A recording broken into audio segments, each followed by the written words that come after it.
Découvre les 10 habitudes qui vont faire de toi un leader, te permettre d'optimiser ton énergie, ton potentiel et d'améliorer tes performances. Si tu veux les résultats des leaders que tu suis, reste jusqu'au bout de la vidéo et abonne-toi parce que ça te permettra de découvrir encore plus de secrets de super leaders. Et plus il y aura d'abonnés, plus on pourra inviter des super leaders sur cette chaîne. La première habitude que tu dois absolument adopter, c'est d'attaquer toujours les tâches les plus difficiles en premier. Je sais que le matin, c'est pas facile de se lever et de faire le plus difficile en premier et pourtant, c'est ce que tu dois faire si tu veux réussir. Très clairement, c'est plus simple le matin de se lever et de faire ce qui est le plus agréable à faire, comme aller checker tes emails, comme aller sur les réseaux sociaux et répondre à des messages, tout ça, ça fait partie de ton travail, c'est pas une distraction. Mais voilà, tu m'as compris, si tu veux réussir, tu peux pas t'attaquer au plus facile en premier. Au contraire, tu dois chercher ce qui est le plus important, le plus difficile à faire dans ta journée et commencer par ça. C'est vraiment un point commun qu'ont tous les leaders, tous les créateurs d'entreprise, tous les dirigeants. C'est ce qu'ils font en premier le matin, ils commencent par ce qui est difficile et ils enchaînent après avec toute la journée. D'ailleurs, les Américains ont une expression pour ça, c'est eat the frog. Eat the frog, c'est manger le crapaud, commencer par le truc le plus dégueulasse. Donc tu commences ta journée par le truc le plus dégueulasse et derrière tu sais que ta journée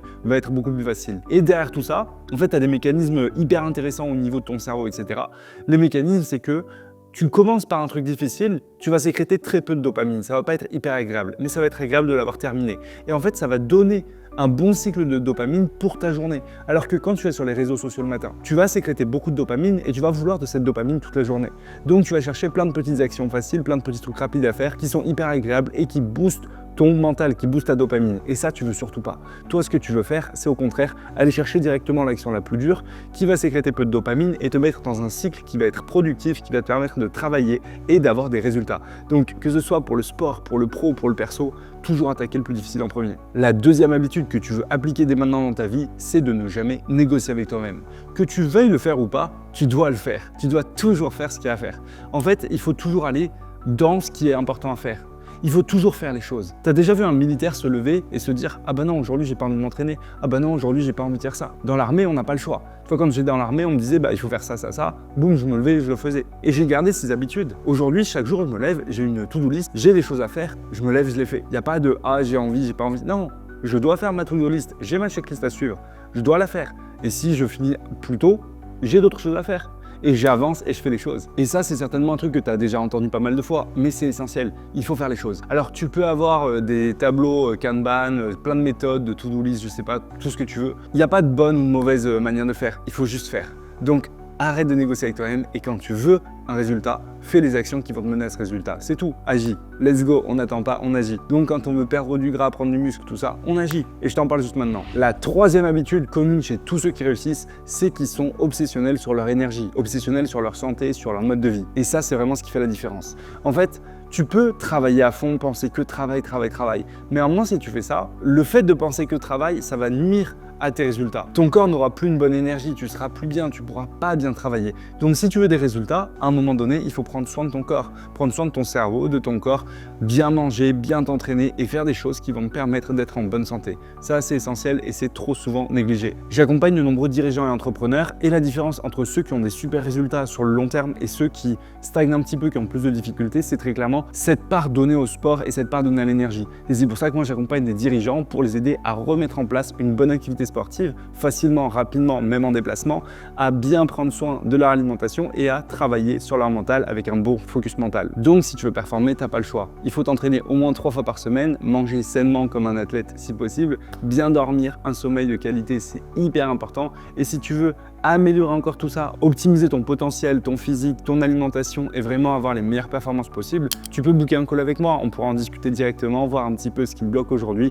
et comment optimiser tes performances. Et on pourra voir ce que tu peux faire pour avoir les meilleurs résultats possibles. Et un petit tips au passage, si tu peux diminuer ta consommation de café, c'est le top. Pourquoi? Parce que le café, ça agit simplement sur tes récepteurs d'adénosine. Et en fait, en faisant ça, ça empêche le corps de bien fonctionner au niveau de son adénosine. Et le truc, c'est qu'à un moment donné, l'adénosine, c'est une hormone qui permet d'être fatigué, qui produit la fatigue. Et à un moment donné, en fait, ça dérègle un petit peu ton énergie. Quand tu prends du café trop tôt, l'adénosine n'est pas bien éliminée et donc tu te retrouves à être un petit peu plus fatigué dès que le café cesse de faire effet. Il y a une phrase qui résume très bien ça, c'est qu'avec la caféine, tu empruntes du bonheur de demain. Aujourd'hui, tu as l'impression que c'est cool, que tout va bien, le lendemain, tu es plus fatigué. Et ça, quand tu fais ça toute ta vie, ouais, le café, ça te fatigue. La quatrième habitude, c'est d'agir même quand tu as peur. Oui, il faut agir même quand on a peur. Et oui, les dirigeants, CEO, ils ont peur. Quand le Titanic s'est pris un iceberg, au moment du drame, plus de la moitié des passagers n'ont pas bougé. Ils n'ont pas rejoint les canons de sauvetage. Ils sont juste restés là à rien faire. Pourquoi ? parce qu'ils se sont dit « qu'est-ce qui se passe? Voilà, j'ai pas envie de savoir ce qui se passe. Je veux juste oublier ce qui se passe, rester là. » Et ils ont fui la peur, ils ont fui la problématique. Et en fait, ils ont refusé d'affronter leur peur. Ils se sont dit quoi? Je l'évite. Et ils étaient dans un processus d'évitement. En fait, quand il y a eu cet iceberg et que le Titanic a commencé à sombrer, la plupart des personnes ont fait ce qu'on appelle la politique de l'autruche. Et ça, c'est quelque chose qui est hyper courant dans le monde de l'entrepreneuriat, dans le monde de l'entreprise. Dans l'entreprise, il y a beaucoup de CEO, de dirigeants, de cadres qui suivent une certaine politique de l'autruche, qui vont refuser d'aller voir un salarié et lui dire « ouais, là, ce que tu as fait, c'est pas bien. Ouais, ça, il faut changer ça, ça, ça. » Ou même de licencier un salarié. Le truc, c'est qu'un salarié qu'on ne licencie pas, il peut détruire une boîte. Alors qu'un salarié qu'on licencie, qu'est-ce qui se passe? Au pire, c'est quelques indemnités. Et ça, c'est quelque chose qui est hyper important à comprendre. Un bon dirigeant doit être capable d'affronter ses peurs. Un bon cadre doit affronter ses peurs. Un bon entrepreneur doit absolument affronter ses peurs. Et tous ceux qui réussissent acceptent de faire les choses qui sont désagréables. Et tu dois absolument faire tout ce que tu trouves désagréable. Dès que tu vois que quelque chose est un petit peu désagréable à faire, tu dois te dire pourquoi est-ce que j'aime pas faire ça et y aller et foncer à 200%. Moi, c'est ce que je fais. Moi, aujourd'hui, c'est ce que je fais. Quand je manage mon équipe, il y a des moments où il faut avoir des conversations difficiles. Il y a des moments où il faut dire les choses. Et c'est comme ça qu'on avance, c'est comme ça qu'on a de meilleurs résultats. La 5e habitude commune aux grands leaders, c'est qu'ils sont ultra disciplinés. Ouais, je sais, ça tu l'as entendu, réentendu, etc. Je sais bien. Mais pourtant, c'est le point clé. La discipline, oui, c'est chiant, mais il faut. Dans l'armée, si les choses elles avancent assez bien, on va dire, c'est parce qu'il y a de la discipline. C'est parce qu'on dit quelque chose, ça doit être fait. On l'a dit, ce sera fait, point. L'armée peut avoir beaucoup de choses qui ne sont pas top, mais elle a une force énorme. C'est qu'il y a une hiérarchie hyper puissante au niveau de la discipline. Un gars va dire ça, boum, ça va être répercuté. Un autre va dire ça, boum, ça va être répercuté. La hiérarchie fonctionne super bien parce qu'il y a de la discipline. Et pour qu'il y ait une bonne discipline, il faut déjà que les dirigeants soient disciplinés. Et c'est pour ça que dans l'armée, tous les dirigeants, tous les généraux, colonels, chefs de corps, chefs de section, font attention à être exemplaires. Quand j'étais lieutenant dans l'armée de terre, je faisais attention à être exemplaire, je faisais attention à ma tenue, je faisais attention à comment j'étais. J'étais toujours propre sur moi. J'étais toujours bien entraîné, bien rasé. C'est hyper important. Pourquoi? Parce que ça donne une image qui va être suivie. En fait, les mots c'est bien. Mais ce qui change vraiment la donne, ce qui permet vraiment à un leader de se faire respecter, d'avoir du charisme, d'attirer à lui, c'est son image.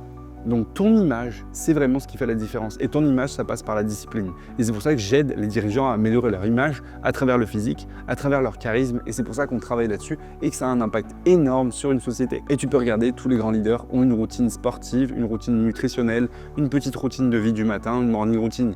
Alors attention, on ne parle pas d'une morning routine qui dure 3 heures comme on le voit dans le lifestyle aujourd'hui.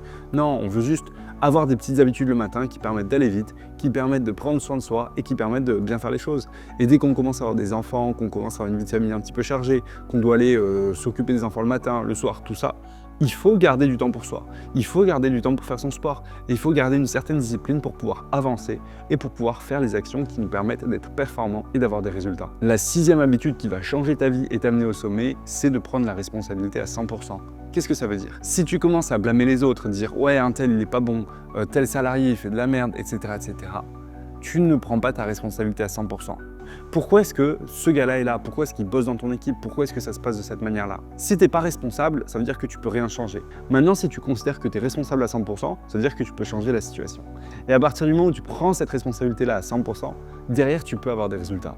Tu vois, moi, avec YouTube, avec mes vidéos YouTube, je pourrais me dire « ah ouais, mais pourquoi ma vidéo, elle marche pas? Ah, l'algorithme, il est pas bon. Ah, l'algorithme, il fait du caca. » Non, non.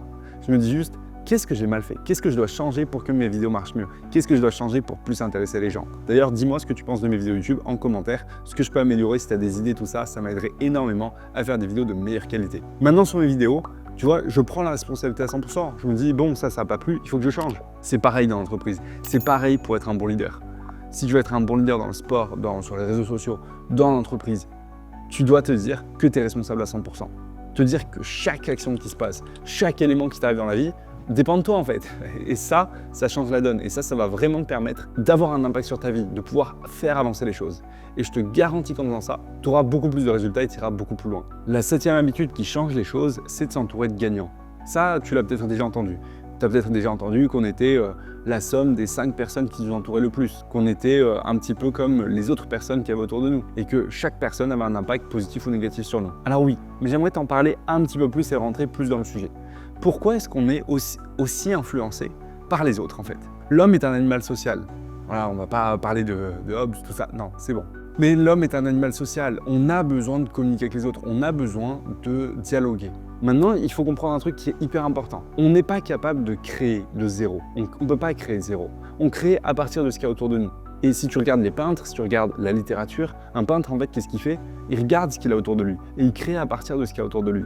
Et en fait, quand tu regardes l'évolution des courants, tu prends l'impressionnisme, tu prends le réalisme, tu vois une évolution de courant et tu vois une évolution qui est un petit peu linéaire.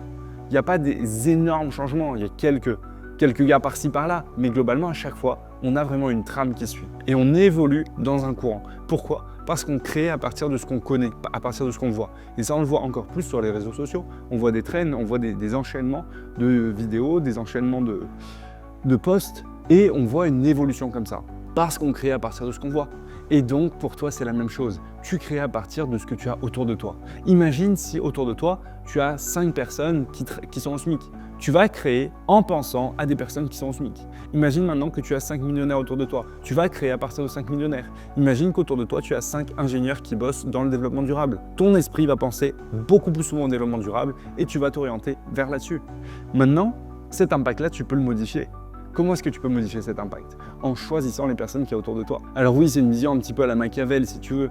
Maintenant, c'est hyper important de le voir comme ça. Pourquoi? Parce que si autour de toi, tu choisis des personnes qui t'entourent, qui te tirent vers le haut, qui t'amènent vers là où tu veux aller, tu iras beaucoup plus vite. Si autour de toi, tu n'as que des personnes qui te retiennent, ce sera plus compliqué. Donc pense toujours à t'entourer des bonnes personnes, des personnes qui vont t'amener vers là où tu veux. Pense à communiquer régulièrement avec des personnes qui vont dans la même direction que toi et ça te permettra d'avoir beaucoup plus de résultats. Moi, c'est ce que je fais et c'est ce que je conseille à chacune des personnes que j'accompagne de faire. Et en fait, un dirigeant qui côtoie beaucoup de dirigeants au quotidien, c'est un dirigeant qui avancera beaucoup plus vite. Un cadre supérieur, pareil. En fait, côtoyer des personnes qui nous amène vers là où on veut aller, ça nous aide énormément. Et même un cadre supérieur qui veut devenir dirigeant, ça j'ai accompagné plusieurs personnes qui étaient dans ce cas-là, un cadre supérieur qui côtoie beaucoup de dirigeants, boum, il va aller naturellement dans cette direction-là. Donc pense à faire ça, c'est tout bête et ça change la donne. 8e habitude qui va énormément changer ton quotidien, ta vie, tes résultats, c'est de savoir dire non. Savoir dire non, c'est important. On a un certain nombre de temps. Pense au temps comme si c'était un jeu de société. Un jeu de société de la vie. En fait, tu as un certain nombre de jetons. Chaque jeton que tu vas placer, c'est des jours. Imagine, tu arrives dans une salle de jeu, on te donne une grosse boîte avec tous tes jetons. Et en fait, tu vas pouvoir placer tous tes jetons sur comment tu vas les dépenser. Tu vas placer une énorme partie de tes jetons sur le sommeil. Tu vas placer une partie de tes jetons sur le sport. Tu vas pouvoir placer une partie de tes jetons sur ci, ça, ça. Et en fait, tu vas pouvoir placer des jetons sur tes enfants, sur les réseaux sociaux, sur regarder un film. Et tu vas pouvoir utiliser plus ou moins intelligemment tes jetons. Comment est-ce que tu veux utiliser tes jetons? La vie, c'est un jeu. La vie, c'est vraiment ça, c'est un jeu. C'est comment est-ce que tu utilises tes jetons, qu'est-ce que tu fais de ton temps. Le temps, c'est ce que tu as de plus précieux. Et si tu ne sais pas dire non, tu vas gaspiller une partie de tes jetons. Quand tu commences à réfléchir comme ça, tu commences à te rendre compte de combien ces jetons ont une valeur énorme et inestimable. Tu ne peux pas gaspiller tes jetons. Si tu commences à dire oui à tout et à perdre du temps dans des choses qui ne t'amènent pas vers là où tu veux aller, dans ce cas-là, tu gaspilles les jetons. Pense toujours à la direction que tu veux prendre, où est-ce que tu veux aller, comment est-ce que tu veux y aller, et pense à utiliser intelligemment tes jetons, et je te garantis que ça va t'aider à prendre de bien meilleures décisions. Savoir dire non, c'est un point commun de tous les dirigeants. Et un point essentiel, c'est aussi de savoir dire non à un projet qu'on a déjà commencé mais qui n'aboutit pas. Si tu te rends compte que ton projet, il n'avance pas, que tu as mis beaucoup d'énergie dedans, et en fait que c'est un mur, que ça te bloque, il faut savoir dire non. Il faut savoir dire non et continuer d'avancer.